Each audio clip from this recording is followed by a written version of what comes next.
Subculture Talk. I am Pat626. I normally host Subculture Shock Sunday nights right here on Twitch.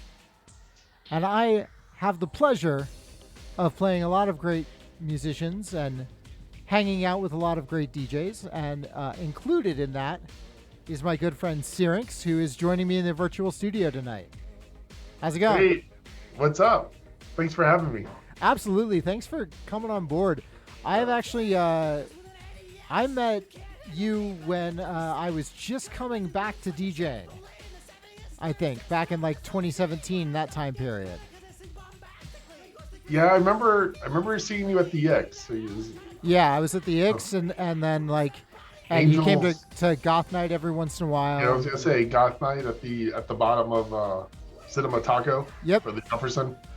Yeah.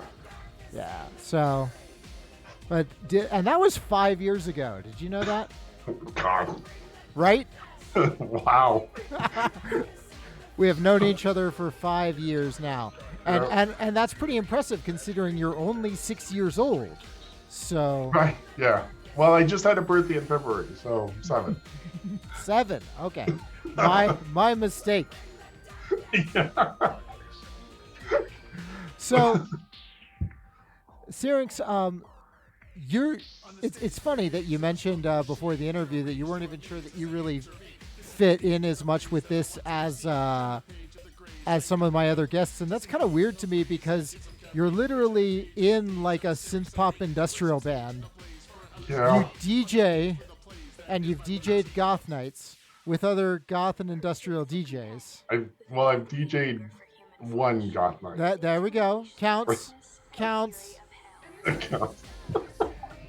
I mean, you're the expert, so I'll take it. Oh, I wouldn't go that far. I would. You book conventions where goth bands and goth musicians and DJs perform. So I think you're just fine here. But just to confirm, the beginning of the interview always starts off with what I like to call the supervillain origin story. So, like, how did you get into music and dark music in particular, and how did you get into from there? How'd you get into DJing and performing? Oh, well, geez. Okay, so it's kind of two different stories of what you're asking. This is your interview, so tell stories. Yeah, but we only have 40 minutes, right? Talk quickly. Like, this could be it. This could be the show, people. So, I mean, DJing started a little earlier for me than the electronic music. So, I mean, I'm a child of the 80s. 80s was the first decade I lived all the way through. I was born in the 70s, so everything in the 80s. And I fell in love with all types of music. But what became my true affection of that era was old school hip hop. And so all the 12-inch extended remixes and the 12-inch cuts and the dubs and instrumentals and all that, that's really what kind of influenced a lot of what I do now. And then late 90s, early 2000s, I finally I put together a DJ toolkit, which is a bunch of CDs that I still actually have. Still in the same box? Yeah, still in the same box, like those big briefcase that you put on your shoulder. I've got one back when I used to DJ with CDs instead of my laptop. I remember those. Yeah, and that was my first go at actually DJing at clubs. Now, what I did then was a little bit more basic than what I'm known for now, because it was just A to B stuff. Now I'm layering 8 tracks deep and whatnot, but yeah. So that was really the start of DJing. Now the electronic music, really, like, for the commercial event that I would really give credit to would be the Mortal Kombat soundtrack. That's where I really fell in love with it. And I just saw Brian pop in the chat. So hi, Brian. Also, hi, Sai. I see you too. So now that Brian's here, and I can tell the actual story. So I was a fan. There's a Dr. Demento artist by the name of Luke Ski. Okay. that I was a big fan of. He's a parody pop culture songwriter. And on one of his albums, he had a version of his House Party at Arkham Asylum that the Gossip Girls did like a 2-minute cover of it.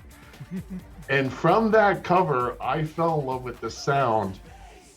And I was like, I need to find this band. And Syrinx puts on detective cap and starts scouring conventions. And so the Gossip Girls' first album was the only thing out at that time. And I found that album and fell in love with it. And shortly after I got it, I started doing the radio stuff, which was when I lived up in Ohio. And I was like, fuck it, I'm gonna remix Konami Code. Why not? Because I knew it. And that's the only remix of Konami Code that exists, right? It's never been remixed before and never since. I'm pretty sure it has, honestly, but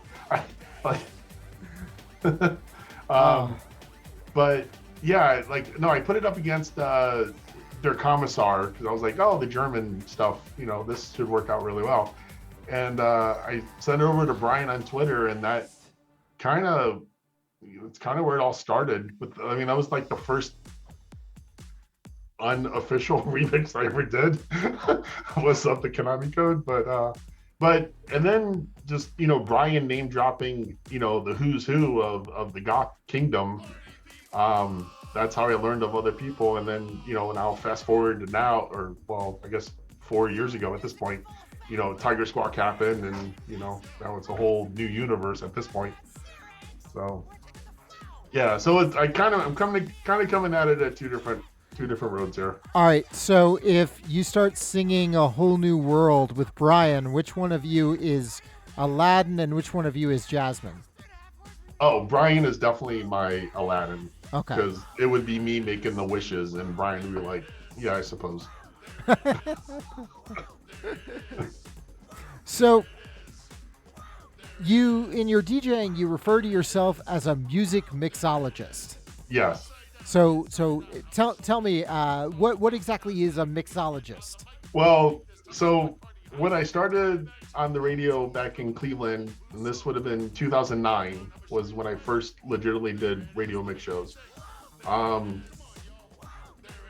Having a few drinks on the show was kind of the whole aura of it. So to kind of go with that whole bartender aesthetic, is like, well, I'm mixing beats, I'm mixing songs because I'm cross decades and crossing genres, and I'm putting two songs together that theoretically should not be going together. My hero. Yeah, but I make them work.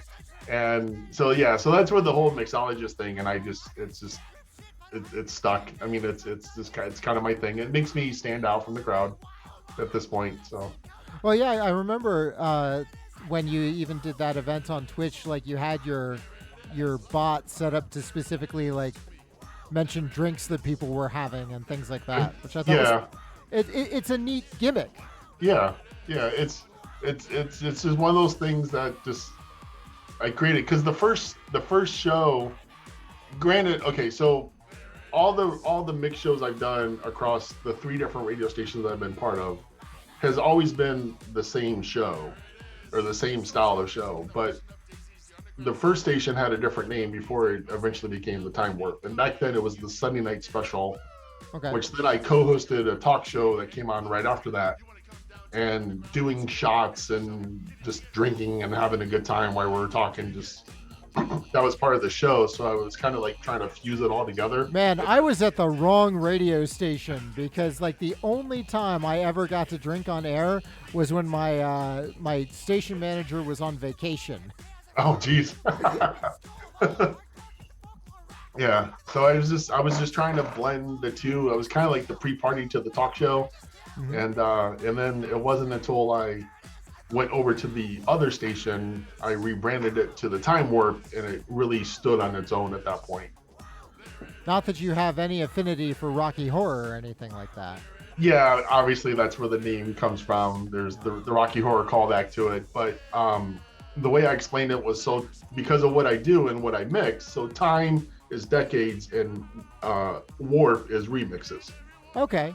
Yeah. Man, that was much more. That was deeper than I was expecting. Right. That's what you get on these shows here, folks. Well, and so that does lead me to the question I'm sure on everybody's mind, except for those who already know it. No telling, chat. No spoilers. Syrinx. Where did that come from as a choice for your DJing and your musical projects? Gotcha. So I don't know if you can see the shirt, but Rush is my all-time favorite band. Good man. And the song 2112 off of the album with the same name, that song itself is the soundtrack of my life. And I'm not sure if I love that song, but I'm not sure if that being the soundtrack of your life is a good thing or not. It gets dark in the end. So yeah, there's probably a special way that I apply it. But yeah, it kind of, I don't know, that whole journey that song takes, I've been there. Yeah. So but when I was on NR radio, which was the first station that I was on in Cleveland, I needed a DJ name, and I always liked the name Syrinx, and I like where they pulled that name from. So in the song 2112, there's a section of the suite called the Temples of Syrinx, which is specifically where I take it from. But it's a musical term because they got it. It's one of the nymphs that became Pan's flute. Okay. And so I thought, well, it's a musical term. It's a Rush reference. Anything with an X sounds awesome. Right. And so I became Syrinx, and then way back then, I realized I was probably getting a little bit more notoriety from the DJing than I was just in normal life. So Facebook, at that point didn't seem to care what you were known as. So I was like, well, I was just going to be Syrinx, and it was just going to be a one name like Cher or Madonna or whatever. And so the Starr part came in as a last name because you needed a last name, but the cover of the 2112 album is with the star. Is a star, and then the extra R, one, just makes it more last namey, and two, it stands for red because it's a red star. And that's what I love about Rush, because everything's symbolic and ties into everything else. And this also now makes complete sense why the current image you have on your DJ and music page is you in a red star. Mm-hmm. Yeah, because I'm actually the mirror image of the Starman on the album cover. That's wow. Yeah. Man, I was expecting for us to just shoot the shit tonight, but already I'm just like, damn, I am not prepared for how deep this interview is gonna go. Yeah. Well, and I guess to tie it back into your actual question about where that took me in the music stuff. So Rush is a pretty deep band lyrically and symbolically. Mm-hmm. And so Keonic came from a Greek goddess of ice. Keon, I think is the name. And there's little tidbits, when I create the beats or kind of decide the length of the song. There's little things I only know, I only get excited about, but yeah, it just the little symbolism creeps in every so often with little projects that I do. So, well, I think most recently the Aaliyah Synesthesia remix that I did for Eternal Merch Girl, I purposely made it 4 minutes and 4 seconds, so it's 404. Uh-huh. Which is internet code for not found. So things like that. That's so neat, though, that you're hiding all of these little nuggets. Yeah. Because first of all, that means that despite being a silly guy who covers, as we're hearing in the background right now, covers Tub Thumping and Whoop There It Is. Right. You also really take what you're doing very seriously, and you just like jump into it. Yeah. I don't know. I kind of want to see like just a big list of all of the little quirks that none of us would noticing, but you totally put in there on purpose in your songs and remixes. Yeah, I would say the first one honestly would be Vaulted Beast, which was a time length as well. I think Vaulted Beast is 3 minutes and 14 seconds, so I was kind of trying to go off of that whole John 314. Oh my God. Or something like that. Yeah. Or 316, whatever it is. Yeah. That song came out a long time ago, so I don't remember what the exact time. Yeah, man, that was like what, 2020, 2021? Like that was forever ago. It was way forever ago. We're living in pandemic times now. It's like regular years for dogs. Right. So that does lead us to talk about more of your music stuff, though. So you told us about like how you met Brian and got on Tigersquawk. What actually got you guys to form Keonic together? I paid him like $5, I think. And he was like, yeah. And he was like, yeah, that sounds good. No, like the sound of Keonic for me coming at it was basically the same sound as me remixing gossical songs. And I was like, industrial club's a thing, right? And so the Keonic sound of original music is essentially like it's me making a remix beat to what is eventually going to be a gothicals song. Just we're not the gothicals, we're Keonic. So yeah, that was mind going and to Keonic. It was just, it was a dream come true to work with Brian.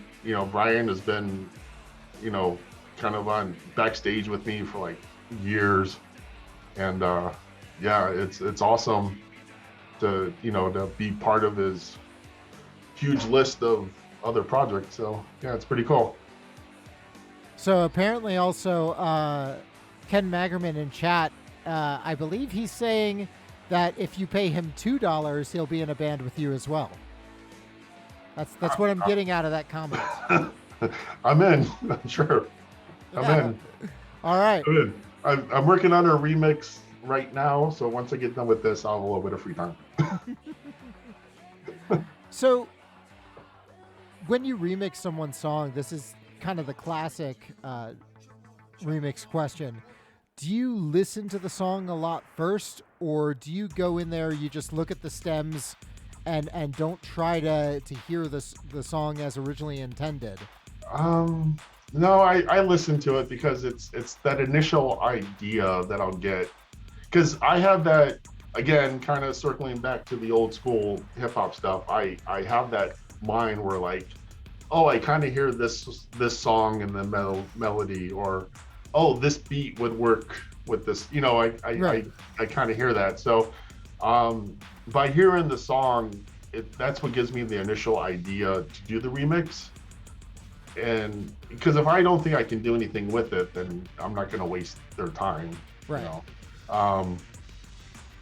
But yeah, so I'm pretty sure everything that I put out, I at least knew the song before, because I'll listen to like the album track, be like, all right, I'm gonna move this here and move that there and put this over here and take this out completely. And yeah, so I got to have some idea going in. If not, I'm just gonna be like, it's just gonna be whatever happens, and I don't want it to be that. Like, I want it to come out, professional. Do you have a particular goal in mind when remixing, or do you just kind of like throw in the first thing that pops into your head? I mean, for me, it all starts with the beat. Like the first thing I'll do is I'll create a beat to go with the song. I'll set which sets the tempo, of course, and it to me it also sets the mood of the song. And this is so kind of a throwback to what you were saying earlier, where I feel like I don't, like I'm not the quintessential goth musician. I'm coming at everything at a club style. Mm-hmm. Like, I mean, that's my background is, I DJ clubs, and, I'm about the dance floor and the disco lights and the light up floors and, all that stuff. And um, so I'm making things, I'm taking things that aren't club and I'm making them club. Mm-hmm. And I think that's why the Batavia remix that I did for All She Wants Is like really stood out. I mean, even Ed and Terry's told me that. I brought that song to a whole new audience because I knew the '80s version and I kind of threw it back to that Right.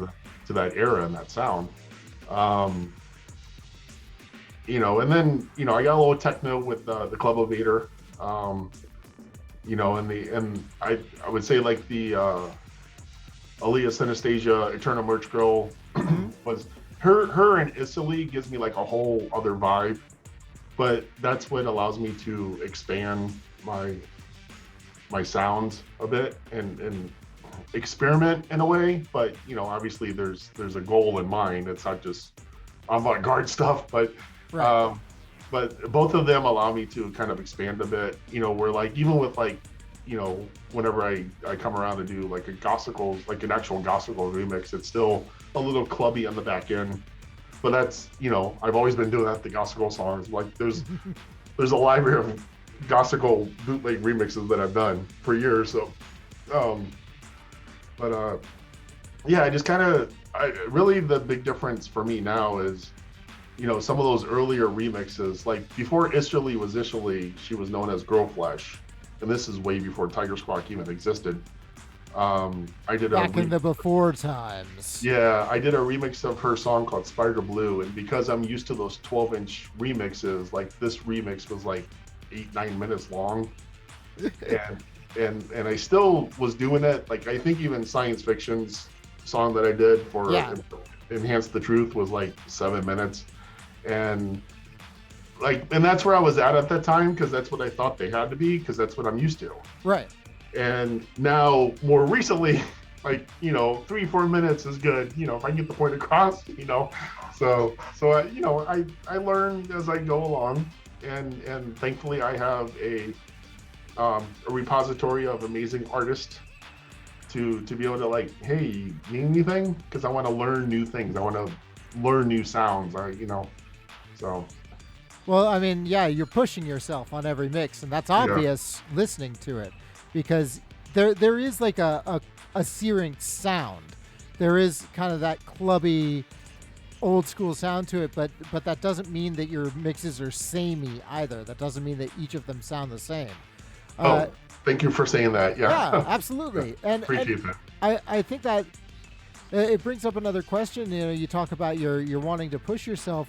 When you get an album and the artist is like, "Hey, remix something off of this," do you listen for like the least clubby song and be like, "That's the one I'm gonna do," or do you pick just like a favorite song and go from there? No, I don't. Honestly, I don't really think there's any rhyme or reason to it. I think it's just that one that I feel like, like I know, like and I keep on going back to like the same three because they're the most recent in my head. But when I did the Eternal Merch Girl, like that was the song. I'm like, ooh, this would make a good dance version, and just something in the melody and in the riff that she used in that and the chords. I was like, oh, I could probably do something with this. So I was like, kept on tapping her on the shoulder. I was like, hey, send me stems. I want to take this on. It's just, I don't know, whenever I hear a song and especially if I can just throw it into a mix show, that's really where it mostly starts from. Because I did the one goth night that I did with Night Terror, who also lives here in Roanoke. I actually did my style of mix show, but it was all goth industrial. So it was a goth night mix show, but it was my style of mix show. And I think Eternal Merch Girl was in there. And I was like, wow, this actually worked out really well. And I was like, I just want to single this out and make it its own thing. And she granted that access, and think that track came out really good. So I would concur. yeah. So So what's it like? I have never heard an artist that was on Tigersquawk Records complain about it. And I hear them talk about like how great it is, but what makes Tigersquawk so great? well, the Church of Briantology, of course. I mean, we're all followers here. All of a sudden, just Brian's picture pops up and there's no Syrinx anymore. Yeah. Brian just like crawls out of the Syrinx cocoon. I mean, no, we're just I don't know how many artists we are. Probably like 20, 30 artists at this point, somewhere in there. I don't know. Just we're wow. I want to use the word eclectic. Like That's we a good all word. have, yeah, like we all have something different to give, even though we're all, I guess, kind of making the same music. But just pushing 40. Thanks, Si. But yeah, like all of us have a different sound. Like, you know, Keonic is different from the Gothicals, but the Gothicals are different than science fiction, and science fiction's, you know, different than Batavia, you know, and they're different than Club Evader. Like everybody's different from everybody. And, you know, then we do these compilations and these battle comps, and yeah, I don't know, just it's a great family to be amongst, and it's also a group of peers that I can be like, hey, how do you produce a reverb? What's the best way to produce reverb on a drum track? And I can probably get like 6 answers. Oh, you sidechain it, do this. I'm like, oh, okay, cool, thanks. You know, so it's just a great family to be a part of. But yeah, I mean, we're a hell of a label. Like I am honored to be a part of this. And I remember when Brian sent me a message, which I think was like a week or two after he officially formed the label. He was like, hey, how do you feel like Keonic being on this label? I was like, cool, can Syrinx come along too? And now most of my remixes are kind of label specific now. Like Yeah. I rarely go off. Actually, I don't think yet. I don't actually, now that I think about it, I think ever since I've joined Tigersquawk, I haven't done a remix for any off-label artist at this point. Well, that means that if you ever do, they then immediately have to join Tigersquawk Records, which is a great way to get more bands on it. Right, yeah, right. Yeah, I know, I mean, and the only one I have in mind that should be coming up at some point, I know Daniel Blasco is looking at a defense mechanism revival, and I did a bootleg mix of one of his songs coincidentally because Brian did guest vocals on it, and so there was talk about me like officially remaking that remix Okay. for this release, so that'll probably be the first one whenever it happens. And then everyone in Tigersquawk Records shows up at Daniel Belasco's door and is like, all right, you know what this means, right? Yeah, you're one of us. Here's the contract. Sign it. Our boy remixed you. Right. So, kind of, we're jumping back and forth between DJing and music. I've been in the last couple of Keonic releases, and also on a Syrinx release on Squawk Jams, you've started doing vocals. So yes. you did vocals on Darkness and the Fury. Right. And then on another Keonic track, the cover of Whoop There It Is, and then you also for Syrinx, along with Batavia, covered Tub Thumping and did the vocals on that. You actually didn't pick up on one. There was actually an earlier one before Darkness and Furies. Which one was that? So Amplified Narcissi. You're actually in that one. Okay. I I'm in it, yes, but it's mixed purposely to where, so all I'm doing is during the chorus is I'm going amplified, and it's mixed purposely to where the fi goes into the art behind it, so it gets blended into the synth sound.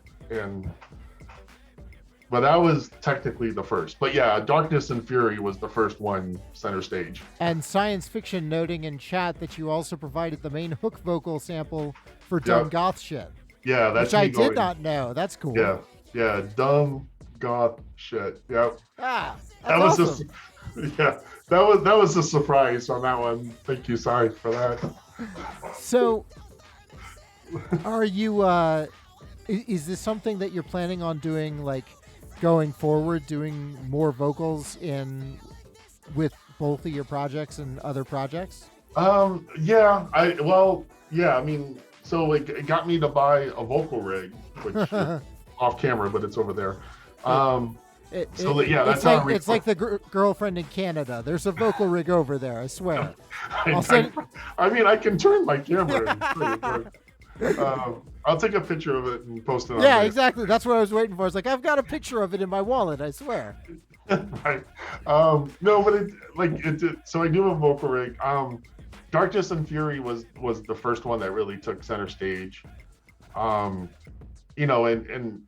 again, coming from the old school stuff, I just skills of rhyming has always, been there. But and then Squawk Jams happen, and the Whoop There It Is for us to do. I was like, so Brian and I had this thing during a Gossicles live show that we've done a few times where I would do Bust a Move. Oh, okay. But it's a live only version because. Well, now I need to see you guys live because damn, that sounds amazing. I've got some YouTube footage of it on my YouTube channel, so they're out there. Yeah, they're out there. But like the beat track for it is like a remix beat track. It's like, I think the song itself was like 6-7 minutes long. Like it's a little too long to be, but for a live concert thing, it's pretty cool. And so thinking of like just like random old school hip hop covers that we could officially do and release, I actually brought up Whoop like way back, and then the whole Squawk Jams thing idea started happening. I was like, oh, coincidentally, let's do Whoop. And so we ended up doing Whoop, and then I don't know. I guess I finally felt comfortable with my vocals in recording. And, Ed and I were talking about, we should collaborate. And when I realized it was the three of us, I'm like, well, Tub Thumping seems like the perfect choice right there, right? Because you got Terry doing the vocals, Ed's doing the guitar, and I'll be the I Get Knocked Down guy. And yeah, that was a pretty fun recording. So, yeah, so like there is a Keonic song that's a little overdue, but we're getting to it. And I'll be on vocals with that as well. And there's a Syrinx solo song that I'm kind of picking away at, so we'll see what happens with that. But the remixes in Keonic will always be first and foremost. It's your first love. Yeah. The music, the singing and the rapping, that's like a fling. That's your Saturday thing. Your Sunday friend. Yeah, because Keonic started, where I was pretty much the DJ for that. Like all the beats and samples were me, and then Brian adds all the instrumentation and the vocals, and now I'm starting to come in on the vocals as well. So, we're coming around. So, this means that you're tackling lyrics. Yes. For the first time now, and is that.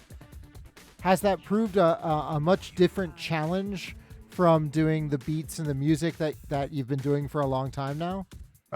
Slower tempos, maybe, but yeah. No, not really. It's like I knew I always wanted to be a lyricist as well. And I am really proud of the Darkness and Fury verse that I did.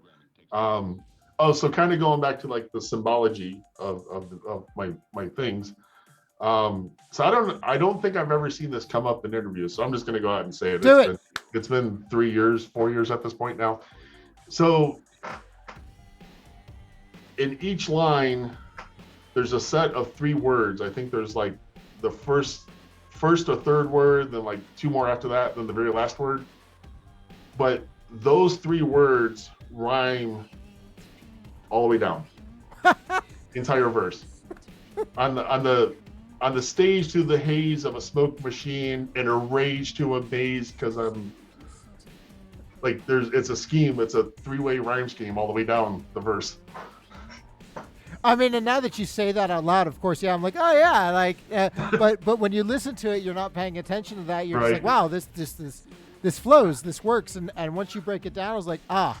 Yeah. And as an English teacher who used to teach poetry, I'm kicking myself right now for not catching that. Like, I feel I need to go sit in the shame corner. No, it's okay. Like, no, I don't think anybody picked it up, but it was just that proud moment that I felt when. That you should. Yeah. So yeah, I mean, I want to do more lyrics. I mean, the song that's kind of been on the sidelines for a while now. Like, I've got an idea for a verse. I just got to get around to like making the song. But yeah, like, yeah, I don't know. Like, I would really say the big obstacle, like when Darkness and Fury really connect, because like I said, Amplified or Narcissist, I'm very buried in the mix. So you're not even gonna know that I'm in there. But it was just people hearing my voice on record for the first time. That was really the big thing. But then DJs were playing it. Like you played it on Subculture, and I think I heard Spider play it in one of her sets, and there's been a few other internet mix shows that I've heard it in, and I was like, all right, well, this song is getting some groundwork in. This is pretty cool. So yeah, and now I'm like, now that Womp's out, Womp's just, us having a good time, like, yeah, Tigersquawk Records, at the end I'm all excited and hyper about it, and and then Tub Thumping was like completely different, like I'm kind of sort of singing in that one. And yeah, I think any inhibitions that I had about vocal recording is gone at this point. Man, all it took was 3 tracks. That's impressive, actually. Yeah. I get self-conscious about things that I do, like, pretty easily. Like, wait. What's this self-conscious thing you speak of? We doing an interview right now? Is this real life? So what's next for you? Like, we are hopefully seeing the last days of the pandemic. Shows and conventions are starting to happen again. Yeah. I mean, for me personally, I've got, like I said, I'm currently working on a Batavia remix right now. Of course, mix shows are always going to happen every month. And then, the Keonic song will come into play here soon.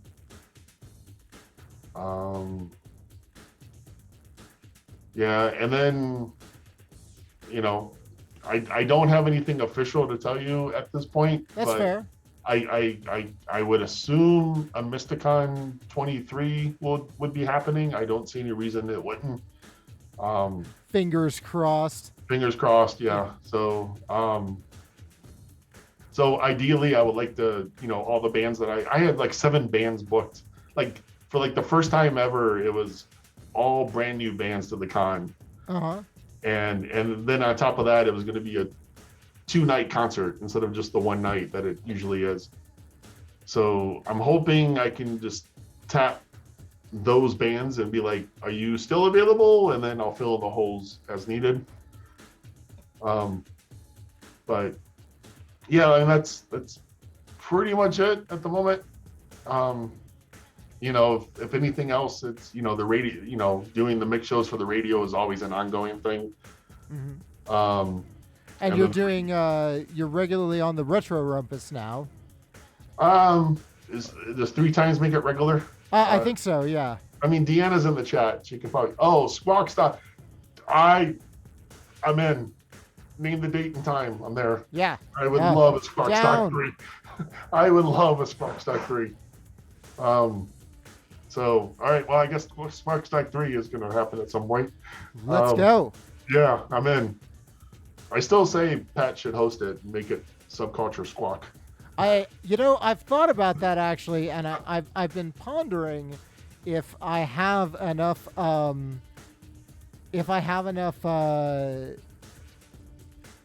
Tigersquawk material, which I might, to do an entire show, and I could just call it Subculture Squawk.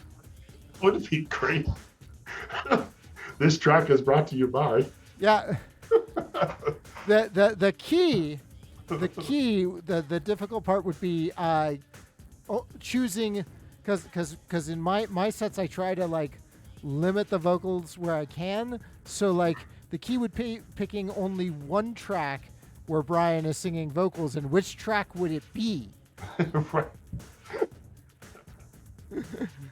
Or you can play a guessing game, and here's a song from Brian, but you got to figure out which band. Which side project is which this? side project is it? Oh man, we can just make it into a game show.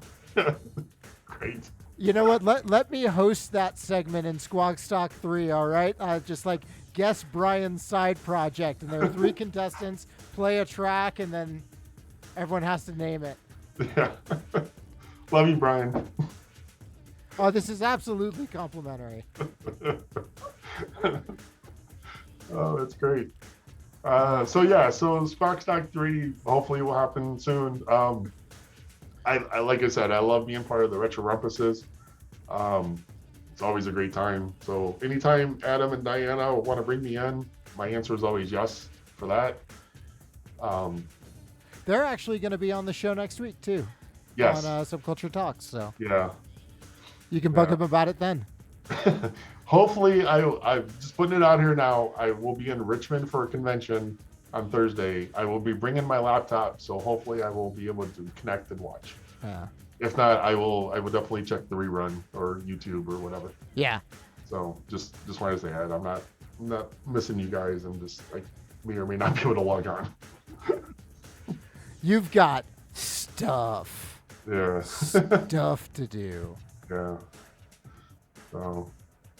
Well, so of course we're getting to the point of the interview where I've been talking with you and about your stuff for 45 minutes, and for people that have never heard your mixes or Keonic or any of that stuff, where can they find your music? All of my remixes, I have it cataloged on my Bandcamp. So Syrinx Starr, all as one word. That's SYRINXSTARR.bandcamp.com. All the album remixes have a link to their respective album. So if you pay or download, it goes to that. Thank you for putting that in there. But all the links will take you to the actual album. Okay. So you can pay that artist and whatnot. Keonic is keonic.bandcamp.com.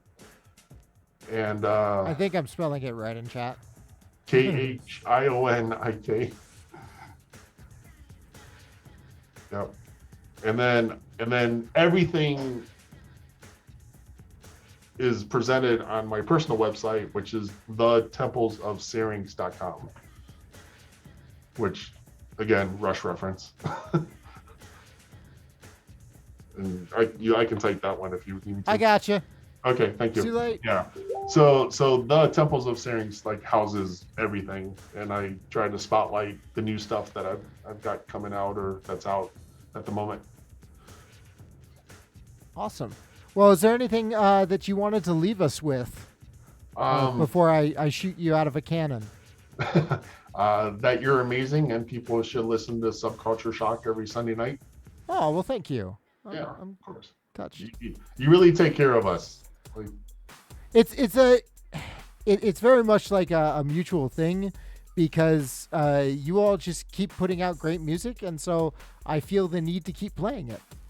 Yeah, that sounds like a pretty good working relationship. Yep, I'm gonna go with that. Well, so for those of you catching live, up next is the after party, a 2-hour beat match mix show. There might just be some Keonic played, maybe, maybe. And then if you're watching on YouTube, there's probably, well, Syrinx just talked about his own YouTube channel, and that there's apparently a really awesome cover of Bust a Move on there somewhere. So go find that. Yeah. Yeah. And then there's Keonic videos on the Tigersquawk YouTube page. There you go. So you've got the next couple hours set for you. Right.